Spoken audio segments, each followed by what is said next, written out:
জলবায়ু পরিবর্তনে হুমকিতে মানব সভ্যতা, কপ সম্মেলনে বললেন প্রধান উপদেষ্টা। বিশ্বকে রক্ষায় বিলাসী জীবন আচরণ পরিবর্তনের পরামর্শ। রাজনৈতিক সংকট মোকাবেলায় প্রয়োজন নির্বাচিত সরকার, বললেন মির্জা ফখরুল। গুরুত্বপূর্ণ পদে বসে ষড়যন্ত্রে লিপ্ত হাসিনার দোসররা, অভিযোগ রিজভির। এবং সেনাবাহিনী কতদিন মাঠে থাকবে সেই সিদ্ধান্ত নেবে অন্তর্বর্তী সরকার, জানালো সেনা সদর। বিচার বহির্ভূত হত্যা বন্ধে সেনাবাহিনী অত্যন্ত সচেতন।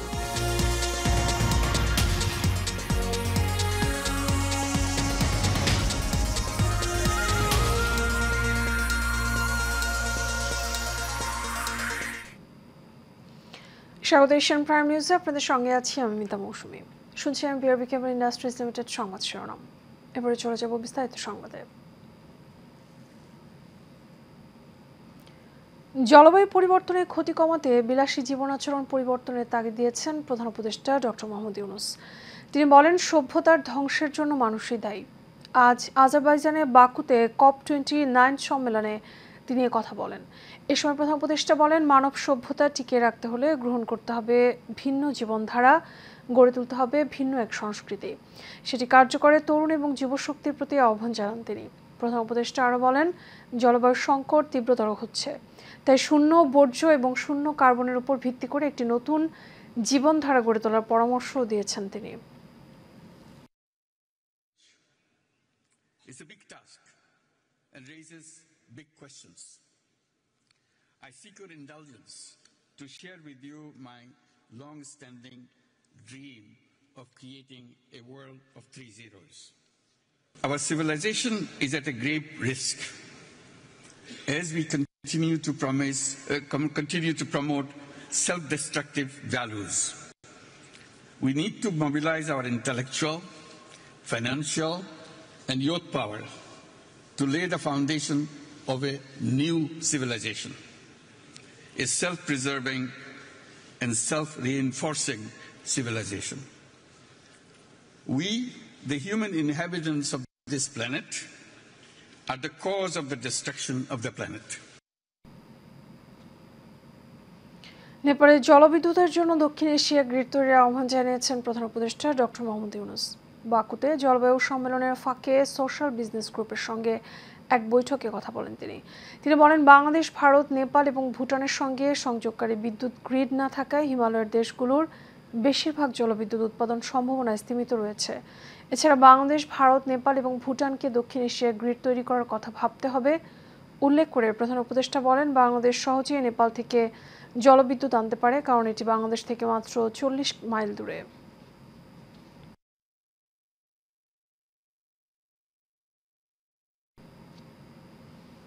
বিএনপি মহাসচিব মির্জা ফখরুল ইসলাম আলমগীর বলেছেন, রাজনৈতিক সংকট মোকাবেলায় প্রয়োজন নির্বাচিত সরকার। ফ্যাসিবাদের প্রধান হোতা ভারতে অবস্থান করে দেশবিরোধী অপপ্রচার চালাচ্ছে, এ বিষয়ে সবাইকে সতর্ক থাকার আহ্বানও জানান তিনি। সকালে ঠাকুরগাঁওয়ে নিজ বাসভবনে তিনি এসব কথা বলেন। এদিকে রাজধানীতে এক অনুষ্ঠানে বিএনপির সিনিয়র যুগ্ম মহাসচিব রুহুল কবির রিজভী বলেন, শেখ হাসিনার দোসররা এখনও গুরুত্বপূর্ণ স্থানে থেকে ষড়যন্ত্রে লিপ্ত। বিস্তারিত জানাচ্ছেন শেখ সোহাগ, ক্যামেরায় ছিলেন সাব্বির রহমান। ঠাকুরগাঁয়ের কালীবাড়ি নিজ বাসভবনে স্থানীয় নেতাকর্মী ও সাংবাদিকদের সঙ্গে মত বিনিময় করেন বিএনপির মহাসচিব মির্জা ফখরুল ইসলাম আলমগীর। এ সময় সমসাময়িক বিভিন্ন ইস্যুতে কথা বলেন তিনি। বিএনপির মহাসচিব অভিযোগ করেন, ভারতে বসে দেশবিরোধী অপপ্রচার চালাচ্ছে শেখ হাসিনা। আমাদের চিন্তাতে আগামী নির্বাচন নিয়ে, সেটাই আমরা এখন পর্যন্ত নিশ্চিত নই, কারণ বর্তমান যে আপনার অন্তর্বর্তীকালীন সরকার আছে, তারা এখন পর্যন্ত নির্বাচনের কোনো রোডম্যাপ দেয়নি। তারা নির্বাচনের ব্যবস্থাকে সংস্কার করার জন্য আপনার একটা কমিটি করেছে, একটা সংস্কার কমিটি করেছে। আওয়ামী লীগ নিয়ে এই মুহূর্তে বিএনপির কোনো চিন্তা নেই উল্লেখ করে তিনি বলেন, একটি রাজনৈতিক দল আরেকটি রাজনৈতিক দলকে নিষিদ্ধ করতে পারে না। কোনো রাজনৈতিক দলকে নিষিদ্ধ করতে হলে জনগণ তা ভোটের মাধ্যমে করবে।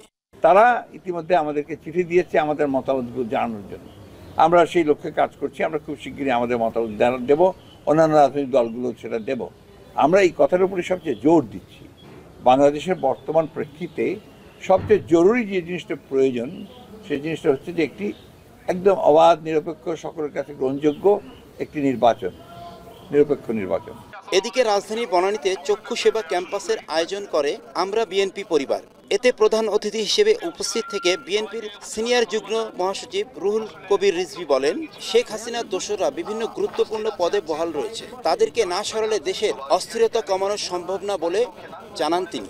আজকে অন্তর্বর্তীকালীন সরকারের স্বাস্থ্য অধিদপ্তর তারা ওই সচিবদেরকেই ঢাকা মেডিকেল কলেজ তারপরে বিভিন্ন গুরুত্বপূর্ণ জায়গায় তাদেরকে পদায়ন করা হচ্ছে।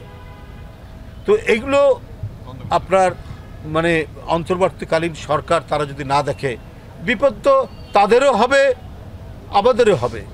আমরা বলেছি যে মার্কেটগুলো এখনও আওয়ামী লীগের সিন্ডিকেটের কাছে, বাজারগুলো তাদের সিন্ডিকেটের কাছে। আপনারা তাদের একটা লোককে আজকে ধরেছেন, একটা লোককে গ্রেপ্তার করেছেন, অথচ আপনি শুল্ক কমিয়েছেন, তারপরেও তো পেঁয়াজের দাম কমে না, তারপরেও তো রসুনের দাম কমে না, তারপরেও তো চিনির দাম কমে না, তারপরেও তো আটার দাম কমে না, তারপরেও তো সয়াবিন তেলের দাম কমে না, পাম অয়েলের দাম কমে না, সূর্যমুখী তেলের দাম কমে না, কারণ এগুলো ইম্পোর্ট করতে হয়। এ সময় দ্রব্যমূল্যের ঊর্ধ্বগতির জন্য আওয়ামী সিন্ডিকেট দায়ী উল্লেখ করে রিজভী বলেন, এ বিষয়ে কঠোর পদক্ষেপ নিতে হবে। শেখ সোহাগ, এশিয়ান টেলিভিশন, ঢাকা। সেনাবাহিনীর সদস্যদের একবিংশ শতাব্দীর কঠিন চ্যালেঞ্জ মোকাবেলায় প্রস্তুত থাকার নির্দেশ দিয়েছেন সেনাবাহিনীর প্রধান জেনারেল ওয়াকারুজ্জামান। সকাল 10টায় যশোর সেনানিবাসে কোর অফ সিগন্যালের বাৎসরিক অধিনায়ক সম্মেলনে যোগ দিয়ে তিনি এ আহ্বান জানান। সেনাপ্রধান বলেন, আধুনিক এবং যুগোপযোগী প্রশিক্ষণের মাধ্যমে সক্ষমতা অর্জন করে একবিংশ শতাব্দীর কঠিন চ্যালেঞ্জ মোকাবেলায় সবাইকে প্রস্তুত থাকতে হবে। এছাড়া কোর অফ সিগন্যালসের কর্মকর্তাদের সঙ্গে মতবিনিময়কালে সেনাপ্রধান ওয়াকারুজ্জামান কোরের প্রযুক্তিগত উন্নয়ন, গবেষণা, পেশাগত দক্ষতা বৃদ্ধি এবং ভবিষ্যৎ পরিকল্পনা সহ বিভিন্ন বিষয়ে আলোকপাত করেন।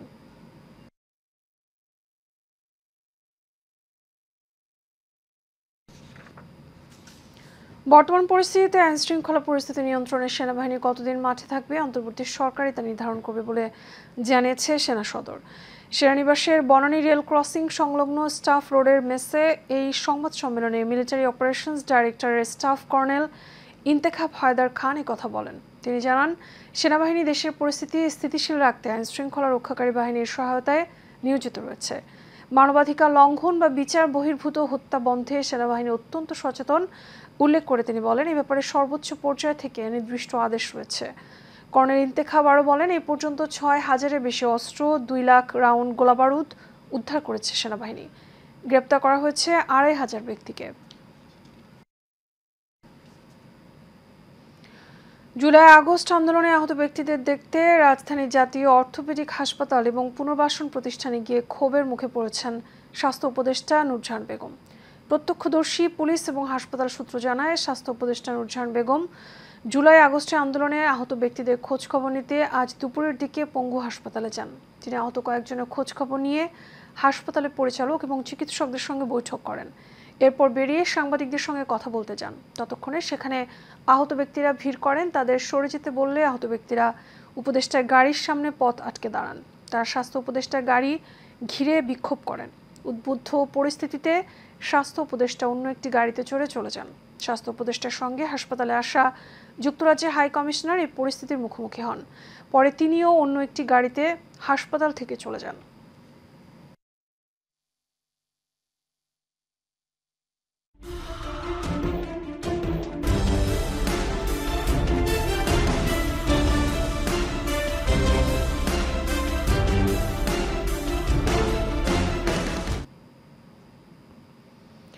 শেরপুরের নকলা উপজেলার পাইসকা বাইপাস এলাকায় পিকআপ এবং সিএনজি চালিত অটোরিকশার মুখোমুখি সংঘর্ষে নিহত বেড়ে 4 জন হয়েছে। এই ঘটনায় সিএনজি চালক সহ আরও 3 জন আহত হয়েছেন। দুপুর 12:30টায় এই দুর্ঘটনা ঘটে। নকলা থানা পুলিশের ভারপ্রাপ্ত কর্মকর্তা হাবিবুর রহমান জানান, ঘটনাস্থলে মারা যান তাইবা এবং তাজেন মিয়া।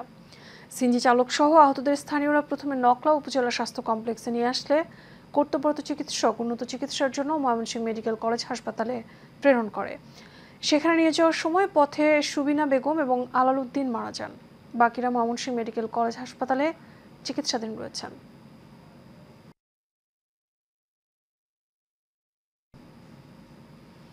নাটোরের বড়াই গ্রামে টিসিবি এবং মাতৃত্বকালীন ভাতার কার্ড ভাগাভাগিকে কেন্দ্র করে বিএনপি সমর্থিত ইউপি সদস্যদের দুই গ্রুপের মধ্যে গোলাগুলি এবং ধাওয়া পাল্টা ধাওয়ার ঘটনা ঘটেছে। এই সময় রুবেল হোসেন খলিফা নামে এক গার্মেন্টস ব্যবসায়ী গুলিবিদ্ধ হয়েছেন। বুধবার উপজেলার গোপালপুর ইউনিয়নের রাজাপুর বাজারে এই ঘটনা ঘটে। গুলিবিদ্ধ রুবেল উপজেলার অর্জুনপুর গ্রামের হাসমত আলী খলিফার ছেলে এবং রাজাপুর বাজারের মেসার্স ভাইবোন গার্মেন্টসের স্বত্বাধিকারী। বাংলাদেশের জাতির পিতা কোনো নির্দিষ্ট ব্যক্তি নয়, মুক্তিযুদ্ধে অনেকে ভূমিকা রেখেছে, তাই সবাইকে যথাযথ সম্মান দেওয়ার দাবি জানিয়েছে জাতীয়তাবাদী গণতান্ত্রিক আন্দোলনের চেয়ারম্যান ববি হাজ্জাজ। দলটির মহানগর কার্যালয়ে এক যৌথ প্রতিনিধি সভায় তিনি কথা বলেন। নিত্য নতুন বিভিন্ন বিষয়ে বিতর্ক সৃষ্টি হচ্ছে উল্লেখ করে ববি হাজ্জাজ বলেন, রাজনৈতিক দলগুলো এখনও নির্বাচনের প্রশ্নে একমত হতে পারছে না, তবে জাতীয় স্বার্থে ঐক্যবদ্ধভাবে নির্বাচনমুখী হওয়া এখন সময়ের দাবি।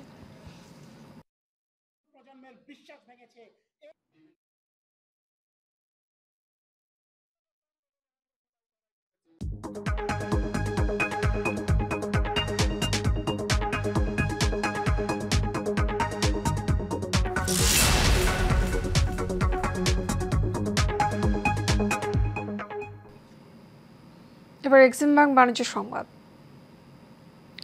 প্রায় 3 সপ্তাহ ধরে বাড়ছে আলু পেঁয়াজের দাম। এর মধ্যে পেঁয়াজের দাম লাফিয়ে লাফিয়ে বাড়লেও আলুর দাম বাড়ছে ধীর গতিতে। গত সপ্তাহে প্রতি কেজিতে দেশি পেঁয়াজের দাম বেড়েছিল 10 থেকে 20 টাকা। তার আগের সপ্তাহেও একই পেঁয়াজের একই রকম দাম বেড়েছিল। বাজারে দেশি পেঁয়াজ বিক্রি হচ্ছে 140 থেকে 150 টাকা কেজি দরে। এদিকে গত সপ্তাহে লাল এবং সাদা আলুর দাম বেড়েছিল প্রতি কেজিতে 5 টাকা করে। অপরদিকে বাজারে বেশ কয়েকটি সবজির দাম কমেছে, বেড়েছেও কয়েকটির দাম। দাম কমায় কিছুটা স্বস্তি এসেছে ক্রেতাদের মধ্যে, কিন্তু তারা বলছেন দাম আরও কমতে হবে। একই সঙ্গে আলু পেঁয়াজের মতো নিত্যপণ্যের দাম বাড়ায় ক্ষোভ প্রকাশ করেন ক্রেতারা। টেস্ট এবং প্রথম শ্রেণী ক্রিকেটকে বিদায় বলার সিদ্ধান্ত নিয়েছেন ইমরুল কায়েস। আগামী 16 নভেম্বর এই বিষয়ে ঘোষণা দেবেন তিনি। সামাজিক যোগাযোগ মাধ্যমে এক পোস্ট করে এই সিদ্ধান্ত জানিয়েছেন তিনি। ভিডিও বার্তায় ইমরুল বলেন তিনি টেস্ট ক্রিকেট থেকে অবসরের সিদ্ধান্ত নিয়েছেন। এটি তার 17 বছরের ক্যারিয়ারের সবচেয়ে কঠিন সিদ্ধান্ত। পরিবারের সঙ্গে আলাপ করে সিদ্ধান্ত নিয়েছেন তিনি, তবে ওয়ানডে এবং টি20 ফরম্যাট চালিয়ে যাবেন। ইমরুল কায়েস জাতীয় দলের জার্সিতে 39 টেস্ট খেলে 24.28 গড়ে 1797 রান করেছেন।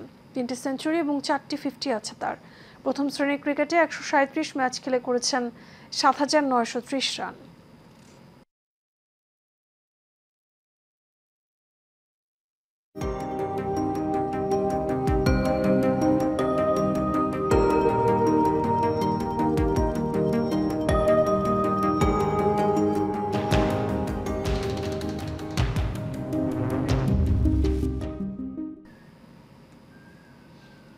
এবারে সিউডিল প্রেজেন্টস হেলথ অ্যান্ড বিউটি। রূপচর্চায় কসমেটিক্সের ব্যবহার দিন দিন বেড়েই চলেছে, কিন্তু বেশিরভাগ কসমেটিক্সে লুকিয়ে রয়েছে বিপদ, যার থেকে হতে পারে ক্যান্সারের মতো ভয়াবহ মরণ ব্যাধি। একটু সচেতন হলে শরীর ও মুখের সৌন্দর্য বজায় রাখা সম্ভব। রফিকুল ইসলাম রলির রিপোর্টে বিস্তারিত। বাংলাদেশে ধনী গরিব সবাই এখন সুন্দর হওয়ার জন্য রূপচর্চার পিছনে দৌড়াচ্ছেন। কি কার থেকে কত সুন্দর হতে পারে সেই প্রতিযোগিতায় নেমেছে সবাই। এতদিন ছিল ফেয়ার অ্যান্ড লাভলি, এখন আসছে ফেয়ার অ্যান্ড হ্যান্ডসাম, যে আপনি কত হ্যান্ডসাম হইতে পারেন ছেলেরা। এই ধরনের এই প্রতিযোগিতায় সবাই নেমেছে এবং এইটা হলো কি অপ্রয়োজনীয় প্রসাধনী ব্যবহার করা ঠিক না। আমরা অনেক সময় দেখি যারা বলে ডার্মাটাইটিস মেডিকামেন্টোসা, অনেক প্রসাধনীতে স্টেরয়েড দেওয়া হয়। স্টেরয়েড ব্যবহার করলে স্কিনটা ভাল লাগে, দেখতে সুন্দর লাগে স্কিনটা, কারণ স্টেরয়েডের কারণে চামড়া পাতলা হয়, দাগগুলি চলে যায়, ভাল লাগে। এই যে প্রসাধনী, প্রতিযোগিতামূলক প্রসাধনী তৈরি হচ্ছে, মানুষ ব্যবহার করতেছে এবং কাঁচামাল না থাকলে ব্যবসা হয় না। তাই দেখা যাচ্ছে মানুষ এখন প্রসাধনীর জন্য পাগল। যদি কোনো কসমেটিক্স দাবি করা হয় এটি ব্যবহার করলে ফর্সা হওয়া যায়, তার মানে এর মধ্যে হাইড্রোকুইনিন জাতীয় কিছু ওষুধ রয়েছে, যার পার্শ্ব প্রতিক্রিয়া ভয়াবহ। আমরা চেষ্টা করি সবাই সাদা হইতে চাই, কিন্তু সাদা হয় কিন্তু আসল সৌন্দর্য না। সৌন্দর্য হলো পরিপাটি যে থাকবে সেই কিন্তু সুন্দর হবে। তা আমরা পরিষ্কার পরিচ্ছন্ন পরিবারই থাকবো। এবং আজকাল সবাই বলে আমার পোর হয়ে গেছে, আর পোর তো মানুষের থাকবেই, পোর ছাড়া মানুষ বাঁচবে না। সেই পোর ব্যবহার করা, পোর মিনিমাইজ করার জন্য অনেক ক্রিম ব্যবহার করে। তাই আমরা ক্রিম ব্যবহারে সচেতন থাকবো, প্রসাধনী ব্যবহারে সচেতন থাকবো। প্রয়োজন ছাড়া কোনো ধরনের প্রসাধনী ব্যবহার করা ঠিক নয়, এতে লাভের চেয়ে ক্ষতি বেশি হয়। শুধুমাত্র কসমেটিক্স ব্যবহার করে সৌন্দর্য আনা যায় না, সময় মতো সুষম খাবার, সময় মতো ঘুম, সময় মতো শরীরচর্চা এবং মুখ পরিষ্কার পরিচ্ছন্ন রাখলে সৌন্দর্য বজায় থাকে। Rafiqul Islam রলি, Asian television, Dhaka.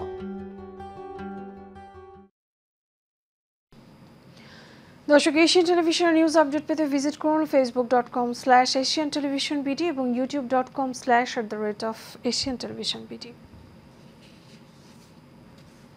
এর সাথে শেষ করবো এশিয়ান প্রাইম নিউজ। তাকে বিআরবি কেবল ইন্ডাস্ট্রিজ লিমিটেড সংবাদ শিরোনামগুলো জানাবো আরও একবার।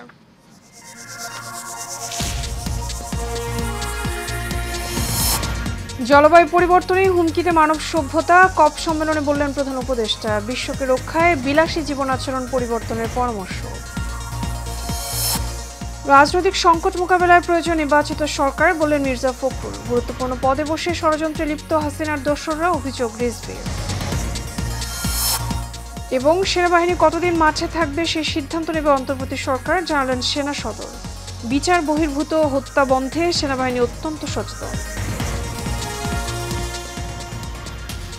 এশিয়ান প্রাইম নিউজ এই পর্যন্তই। আমাদের পরবর্তী সংবাদ দেখার আমন্ত্রণ রইল। আপনার সাথে থাকার জন্য ধন্যবাদ সবাইকে।